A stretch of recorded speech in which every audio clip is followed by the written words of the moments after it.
So, ADHD and autism can be really confusing, and I think this is kind of a common experience with people. I know it was for me that, like, when I first got diagnosed, I didn't really know what to think and how it changed my life or, like, if it actually even applied to me.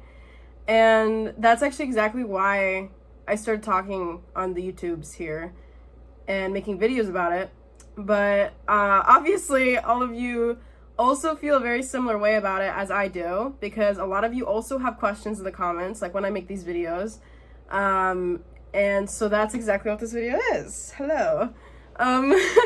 So this video is basically for all the people who have had questions, or even if you have a question and you haven't asked in the comment section, I'm probably going to answer it here. We have I think there's 12 or 13 questions we're going to go through from subscribers that emailed their questions to me. And I asked you all to say your name and where you're from. And if you want it to be anonymous, that's okay. Like, some of these people want it to be anonymous. Totally cool. This is the first person that emailed me at all. This is the first person. His name is Graham. He's 25 and he lives in California, and he says the boring part of California. But he has a couple questions. So first, he says, "What is your name?" I feel like you said your name, but if you did, I forgot, and I don't know what video it was. So my name is Rhea. I also I really should be introducing myself more, but I feel like it feels very inorganic and scripted, and that's exactly what I don't want to do. So I'm not like, "Hi, my name is Rhea, welcome to my channel." I don't like doing that. So his second question is, you talked a bit about having a strong connection to music. What are some of your favorite artists/bands? So it was in a video about, I think I was talking about how neurodivergent people tend to have really strong music ties. Like, you really, really like music, or you are very specific about music, or you have some bands or people that you are really tied to and very, loyal to. So for me, I think my favorite band of all time is The Doors. I'm a 70s person for sure, all the way. I really like any kind of indie. I like a lot of dad music, is honestly how I would explain it. Like Creedence Clearwater, Led Zeppelin. Oh, there is this new guy that I just found. His name is Michael Kino Kawaka. I don't actually know if that's how you say it, but his music is fire, and that's all I have to say about that. Third, what was it like growing up undiagnosed, specifically with regard to your relationship with your parents?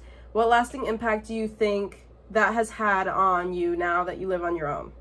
I read that really weird. So here's the thing, right? When you are neurodivergent, usually it runs in your family. It's a genetic thing, just like how neurotypicalism, I don't even know what you call that, is also a genetic thing.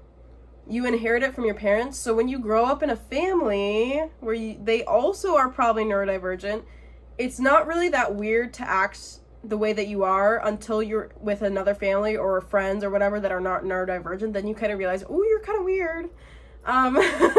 Initially, when I told them, this is the thing, this is what happens with a lot of people. When you first tell your family, they might seem like they're on board with you, but I found out later on that some of my family was going behind my back and talking shit, basically, and weren't believing me, which sucks. It sucks, honestly. There was a lot of "Oh, are you really autistic?" or "Oh, do you really have ADHD? You don't seem like you have it," and stuff like that. But that's to be expected from that side of the family, honestly. Okay, next. Thank you, Graham, for emailing. Next is Laser. That's how you pronounce his name. He's from New York, specifically Queens. And his question is, you mentioned being in college during your videos, so how do you deal with executive dysfunction when you have to do something but you're physically unable to, if you deal with it at all? As a college sophomore, this has begun to affect me more and more, and it's caused me to miss some really important deadlines for assignments. So, as a college student, do you have any strategies or tried and true methods for overcoming executive dysfunction? So yeah, I also really, really struggle with that. Even the classes that I seem to really enjoy and actually want to do, I have trouble doing the assignments and stuff. And I noticed that it's generally because I think that the assignment, the task, whatever, is a lot more work than it really is. Like, I find that when I actually do it, I'm like, oh, that wasn't that bad. But it's like the hype up in your head before you do it that makes you not want to do it. So I don't know why ADHD and autistic people have that compared to neurotypical people who just kind of do it. I think we overthink a lot more, and we're thinking about everything more, like all the details. And so it's harder for us to just kind of like plunge into something without worrying about every detail of everything. For me, what I always do is, it sounds bad, right? This sounds like something that a lot of people would just say, like, but it's true. Like, you have to just sit down and start it somehow. The trick is just starting it. And then usually I find when I just start the task in some little tiny way, I end up just doing it. Like, I stop being there mentally, and I just kind of like go into the world of homework, you know what I mean? So what I'll do is, a lot of times when my executive dysfunction was really, really bad in the beginning of college, when I was like having a hard time adjusting, I would go to Starbucks and grab like a coffee or my favorite smoothie or something. And that way it's kind of like a little incentive to start going. And I would make rules for myself. This is the really important thing too, is making little tiny rules for yourself that you never overstep. So for me, it was like, that the rule for that day might be, oh, I can only take a sip of my drink after I complete one question or something like that on the homework.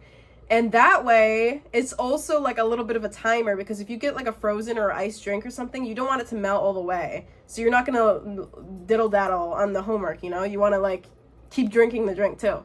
So that's something that'll help. Also, oh my gosh, guys, I cannot explain to you how important a planner is. I know a lot of people that don't use a planner, and it doesn't have to be anything fancy either. It can literally be like a $5 planner from Walmart or the dollar store or something, or you can literally just use a notebook. Just make it fun. Like, I actually like using my planner now because I color code it. Maybe I'll show you actually. This is actually this week. This is my planner for this week. And I do I put a bunch of stuff. You see here? Guys, this is why it's so important. I write like Starbucks from 12 to 8 or whatever, and that way kind of like I can't escape it either. Like, it's written down, it's in pen, and so I have to do it. And this is why it's so important, because it keeps you accountable. And also, ADHD people, we work so well with visuals, and like knowing that we got something done helps us to motivate ourselves, right? So when I can check off, when I fill in the little checks, and obviously this isn't that pretty, right? But it does the job. But I will black out the little checks, and that way I can visually see every time that I open my planner. I'm like, oh my God, what do I have to do? What do I have to do today? It's gonna take so long, blah, blah, blah. I can see, oh, look, I actually got a lot done this week. Look at that. I can keep going. And it's like a good motivation. So that's my advice for you for executive dysfunction. Next is Nick. He's from the UK. So he's actually 59 years old. He says he's always worked. He's in a relationship with a wonderful autistic. This is his words. Ever-changing list of special interests, and currently feeding someone else's cat. His question is, how do you feel about autism being categorized as a disability? Autism is definitely not a superpower, but does calling it a disability stigmatize it? I prefer to be called different. What's your view as someone who's from a younger generation? So that, it depends, because I do think that sometimes autism can be a disability if it hinders your life to a great degree. For me, I would definitely not categorize mine as a disability. It just changes the way that I experience life, for sure, compared to other people. But for me, it doesn't really hold me back too much, because I've been able to find ways around it that, you know, at least with studying, it does take me double the time that a normal person takes to do homework, because it takes me a long time to grasp things, because most of the time it's not in a format that is best for my learning. So I kind of have to literally change the material into something that I can understand.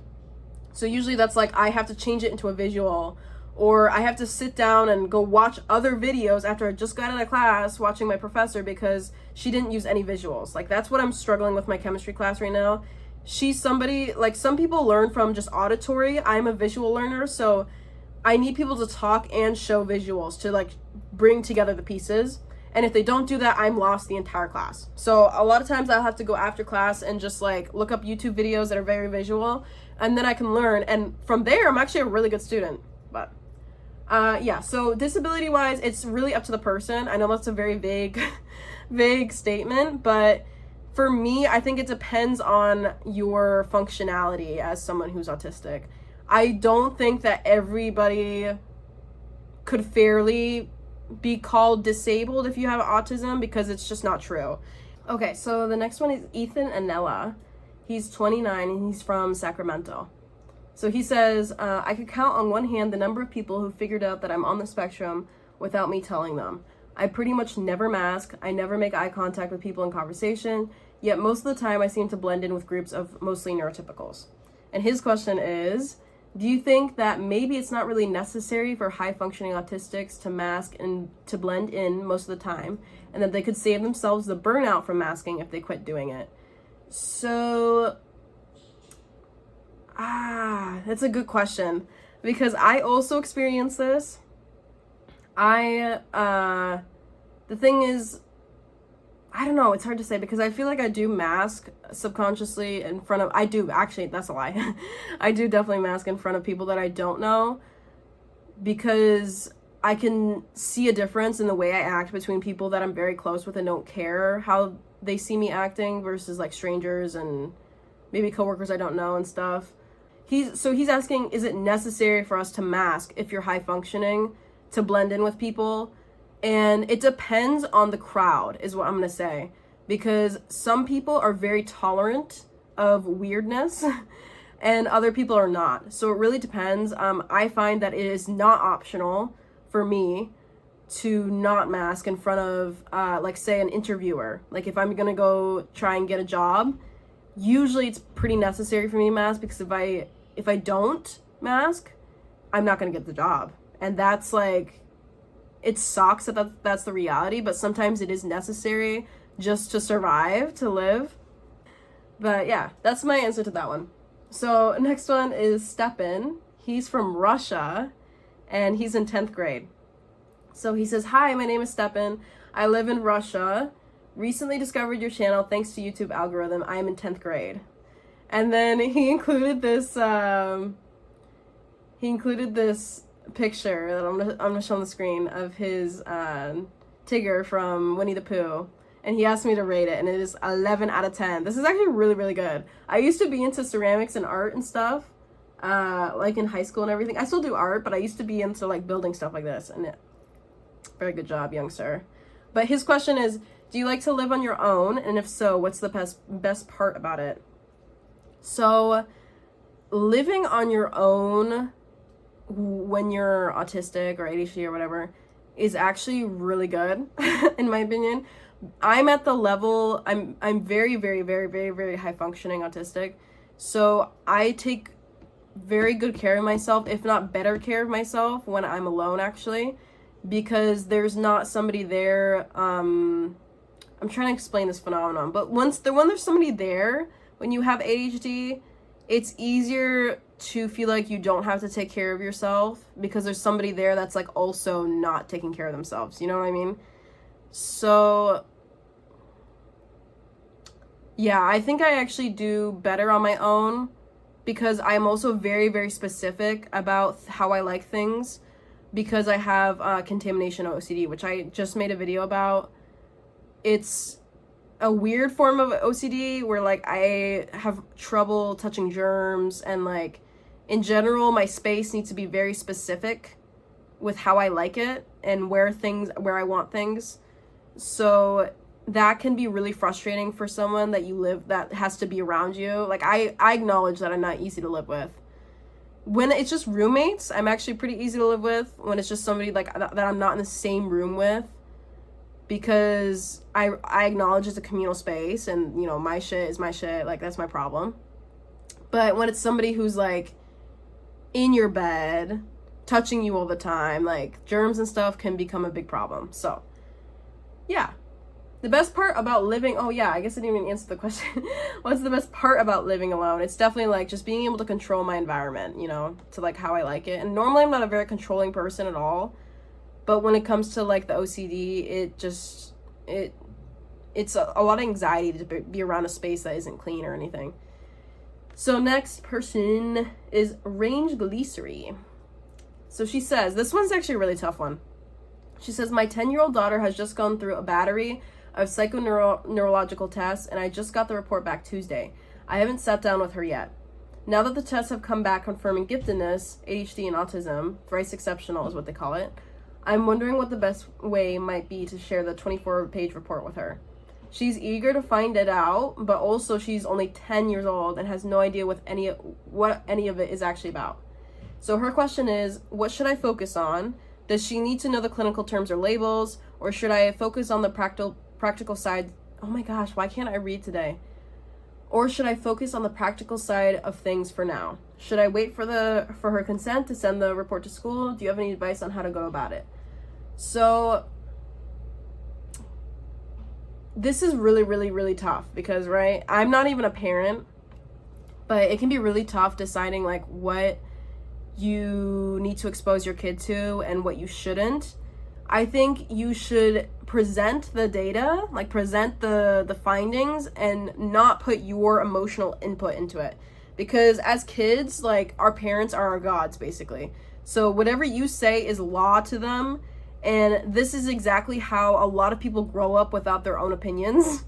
And I'm not saying that you're that kind of parent, but it's very, very easy for kids to pick up on how you feel about something and to feel it. Whether that's like you feel awesome about her autism or you feel like her autism is not a good thing. So what I would do as a parent is I would tell her, because she says she wants to know, she's 10. She definitely, like, I feel like 10 years old is a definitely good enough age for her to like know what she wants, right? So I would say you can just share the report with her and you can just tell her diagnosis, and if she has questions, answer them. Like, hey, just like ask her, hey, do you have any questions? It's honestly what I think you should do in this situation is let her lead the situation and see what she wants from it. That's my advice from you, or for you. Okay, next is Corinne. She's from Idaho. She says, she actually has three questions. She says, as the first one, what is your Etsy profile called? So I do want to share it, but the thing is I just put it on pause and I'm not sure if I'll actually keep doing it again. I literally was going strong for about a year, but I stopped it initially because of the burnout I was going through with school and everything, and this semester is really, really hard. But I realized after it was on pause that I wasn't really making what my time was worth.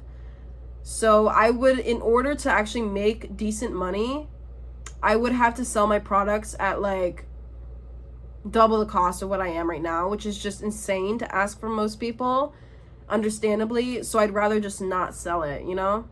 But it is called, it's called Nifty Hippie Co.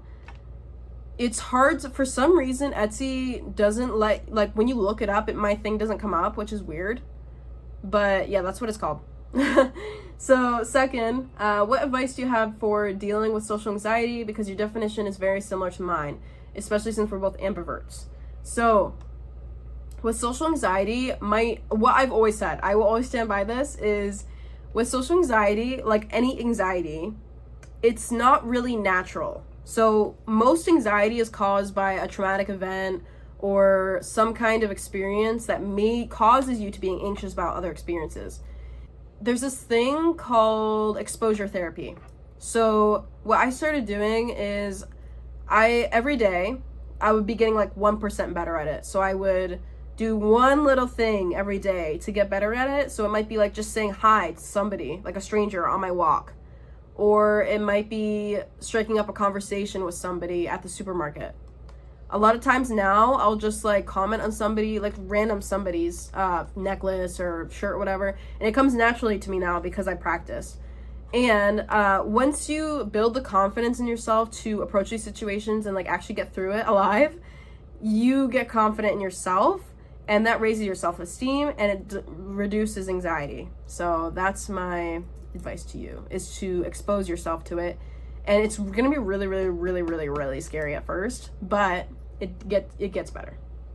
Her third question is excess money spending and other bipolar symptoms related to ADHD, autism, or neurodivergence in any way?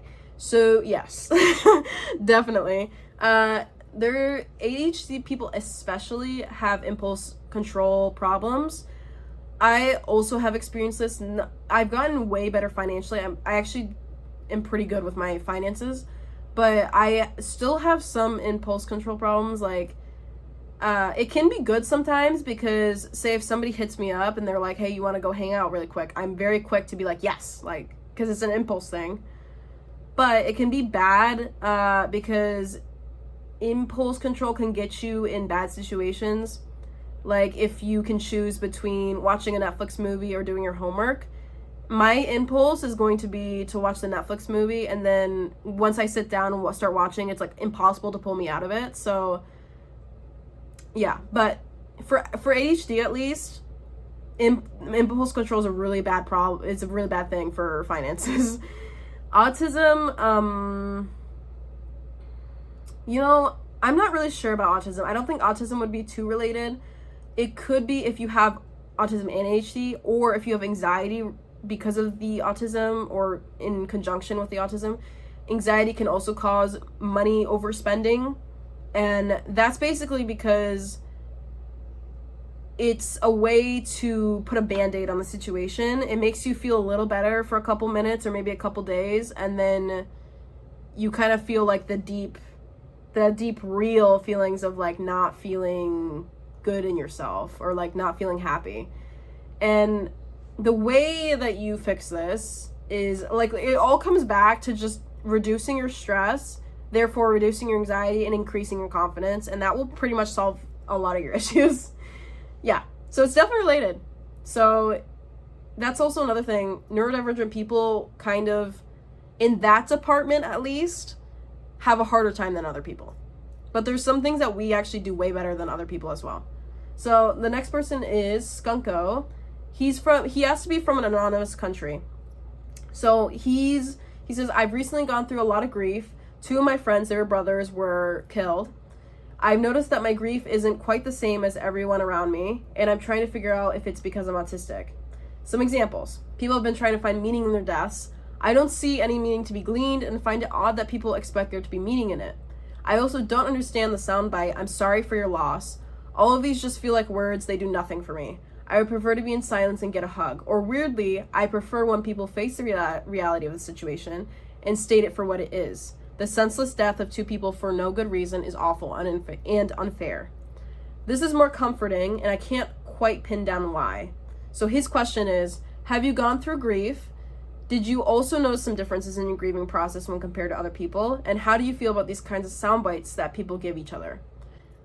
He asked that, or they asked that I don't comment on, like, say that I'm sorry for your loss or whatever. I'm not going to do that. Yeah, it is awful and unfair. That's what I'm going to say about that. I do want to comfort you as somebody who is reading about this. It's really hard for me to not, like, say something about it, but I've been really lucky to not have gone through grief in my life quite that much. I have lost some people close to me, like in my family, but I wasn't that close to them. And, but they were people that, like, for example, it was one of my grandparents, actually. And I have felt pretty guilty about not feeling grief as much as I should have, quote unquote. And the thing is, what I've learned from observing people I'm very close to that also definitely have some neurodivergence to them is that we exhibit it in a completely different way. Like, the whole thing with, it's like a sensationalization on movies of when people hear someone has died, that they break down, they're crying, they're inconsolable for weeks and weeks and weeks or months and months, which some people are like that, and that's just how you go through grief, but some of us aren't. And so when there's no representation of people who hear bad news like that and internalize it and don't, like, I find that we don't externalize our emotions. Like, we're very internal, and it's kind of just like all in our body, you know what I mean? It can make us feel guilty that we're not acting the way we should, which is, it's just so stupid. But yeah, I have felt that, and I'm still going through the feelings of like feeling guilty for not quote unquote mourning the right way. I definitely have noticed differences in my grieving process and sympathy in general. So for me, it's very, very, very hard for me to sympathize with people in general when they haven't gone through things that or when they go through things that I haven't gone through personally. But when they tell me about things that they have gone through that I have gone through too, I actually tend to find that I sympathize way more than the normal person. Like, I'm able to connect with them on a really deep level. Yeah, I also don't, I'm so with you about the sound bites thing, like I'm sorry for your loss or whatever. I also don't like hearing that. I don't know what it is. I think it's because people overuse it. It's the same thing with when people ask, how are you? That also really annoys me, because I know that they're not saying it because they mean it. They're just saying it as like a greeting. And to me, you should say things if you mean it, right? But yeah, so I don't like that. We have a lot of those things in our society, like, I'm sorry for your loss. Oh, that's so bad. Like, that's too bad. I'm sorry, blah, blah. Or when people try to find meaning in deaths, I think that's, it's definitely interesting too. Okay, the last two are going to be not from email, but from, they just, in the Q&A thing that I posted, they replied to it. So, this person's tag is acquire bread, and they're asking, what do you major in college? So, I'm doing environmental studies, and I'm hopefully one day going to get a job. I'm interested in like forestry and stuff. Yeah, I'd like to do a job that's like out in the woods and stuff, and out in nature, because I don't like offices. I don't want to waste 30 years of my life sitting in an office typing away, So, last question is from 247 Ebony Deer 7. And they're asking, how was high school for you? So,